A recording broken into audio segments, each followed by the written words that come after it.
Hey guys, welcome back. So I was having a problem with my Hustler and I figured out the problem, so I thought I'd take a second and share it with you.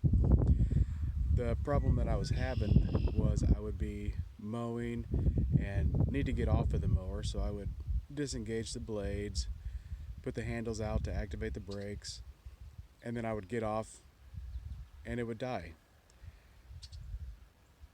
Then after that, it was having a problem starting, and I found that if I moved the left arm a little bit, I could get it to start. So I knew there was some type of a safety sensor that was either going out or something needed to be done to it. So when I started looking into it, I found the problem. And if you raise your seat up,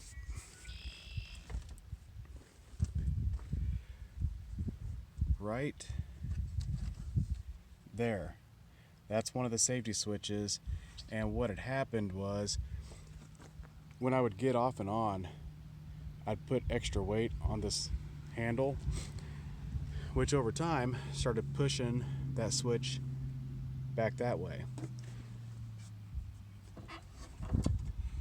So this button right here,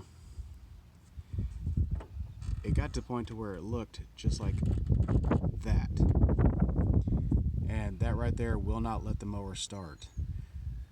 And if you see, there's two bolts right there. If I remember right, they're 8mm. Loosen those up and then slide it that way until it looks like that. And then that should solve your problem, hopefully, if that's the case. So anyway, hope that helped you out, and happy mowing.